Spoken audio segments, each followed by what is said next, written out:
श्री कृष्ण। राधे राधे। धनतेरस, कार्तिक कृष्ण त्रयोदशी। इस दिन वैदिक देवता यमराज का और भगवान धन्वंतरी का पूजन किया जाता है। यम के लिए आटे का दीपक बनाकर घर के मुख्य द्वार पर रखा जाता है। रात को माताएं दीपक में तेल डालकर 4 बत्तियां जलाती हैं और जल, रोटी, चावल, गुड़ आदि के नैवेद्य सहित दीपक जलाकर यम की पूजा करती हैं। इस दिन धन्वंतरी के पूजन का भी बहुत बड़ा विशेष महत्व है। जितने भी वैद्य होते हैं वह सब धन्वंतरी भगवान का पूजन करते हैं। आज के ही दिन समुद्र से औषधि लेकर धन्वंतरी भगवान भी प्रकट हुए थे। धनतेरस के दिन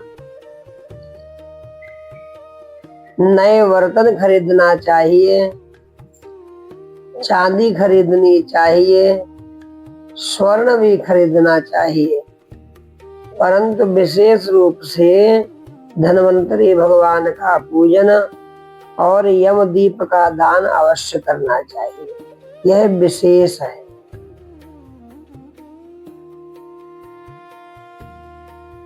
इस दिन हल से जुती हुई मिट्टी को दूध में भिगोकर उसमें सेमर की शाखा डुबोकर लगातार 3 बार अपने शरीर पर फेरना तथा कुमकुम लगाना चाहिए। कार्तिक स्नान करके प्रदोष काल में घाट, गौशाला, बावली, कुआं, मंदिर आदि स्थानों पर 3 दिन तक दीपक प्रज्वलित करना चाहिए। तुला राशि के सूर्य में चतुर्दशी तथा अमावस्या की संध्या को जलती हुई लकड़ी की मशाल से पितरों का मार्ग प्रशस्त करना चाहिए। और कुछ नहीं कर सकते हैं तो केवल दीपक का दान कर देना चाहिए। इससे हमारे पितर भी प्रसन्न होते हैं, यम भी प्रसन्न होते हैं और भगवान धन्वंतरी भी प्रसन्न होते हैं। आइए अब हम आपको कथा श्रवण कराते हैं, धनतेरस की कथा। गुरुर्ब्रह्मा गुरुर्विष्णु गुरुर्देवो महेश्वरः गुरुः साक्षात् परब्रह्म तस्मै श्री गुरवे नमः। एक बार यमराज ने अपने दूतों से प्रश्न किया, क्या प्राणियों के प्राण हरते समय तुम्हें किसी पर दया आती है? यमराज पूछ रहे हैं अपने दूतों से।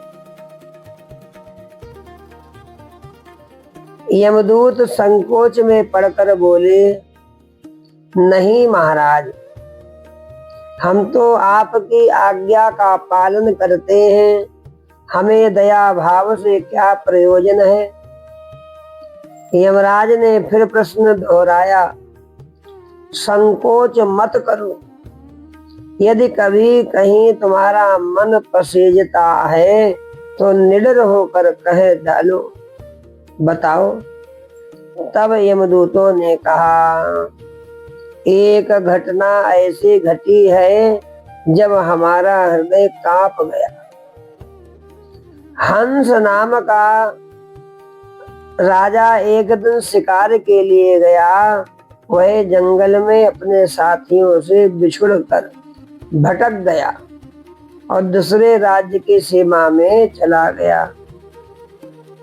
वहां के शासक हेमा ने राजा हंस का बड़ा सत्कार किया। उसी दिन राजा हेमा की पत्नी ने एक पुत्र को जन्म दिया। ज्योतिषियों ने नक्षत्र गणना करके बताया कि यह बालक विवाह के 4 दिन बाद मर जाएगा। राजा हंस के आदेश से उस बालक को यमुना के तट पर एक गुफा में ब्रह्मचारी के रूप में रखा गया। उस तक स्त्रियों की छाया भी ना पहुंचने दी गई, किंतु विधि का विधान तो अडिग होता है। संयोगवश एक दिन किसी राजा की राजकुमारी यमुना के तट पर पहुंच गई और उस ब्रह्मचारी बालक से गंधर्व विवाह कर लिया। चौथा दिन आया कि राजकुमार मृत्यु को प्राप्त हो गया।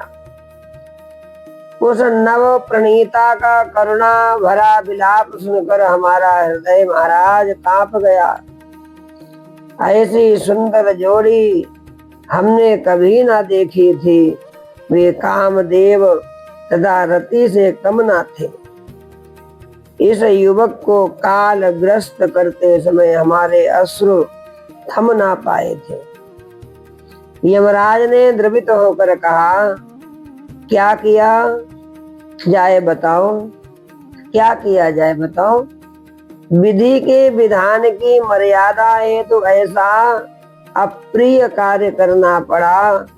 तब दूत के पूछने पर यमराज ने बचने का उपाय बताते हुए कहा, धनतेरस के दिन विधिवत पूजन एवं दीपदान करने से अकाल मृत्यु से छुटकारा मिलता है। प्राणी की अकाल मृत्यु नहीं हो सकती है जो धनतेरस के दिन यम का पूजन करते हैं, यम को दीपदान करते हैं। जहां जहां जिस जिस घर में यह पूजन होता है वहां अकाल मृत्यु का भय समाप्त हो जाता है। इसी घटना से धनतेरस के दिन धनवंतरी पूजन सहित दीपदान की प्रथा का प्रचलन आरंभ हुआ। इसलिए धनतेरस के दिन सभी को धनवंतरी भगवान का पूजन एवं यम का पूजन और यम को दीपदान अवश्य करना चाहिए। अकाल मृत्यु नहीं होती है प्राणी की। जय श्री कृष्ण। राधे राधे। हमारे चैनल से यदि आप ना जुड़े हो तो सबसे पहले हमारे चैनल को सब्सक्राइब करिए, जिससे कि आपको आगे भी कथा सुनने को प्राप्त होगी। दीपावली की कथा, भाई दूज के दिन कौन सी कथा होती है? हर दिन कथा है, अपना ऐसा सनातन है। जय श्री कृष्ण। राधे राधे।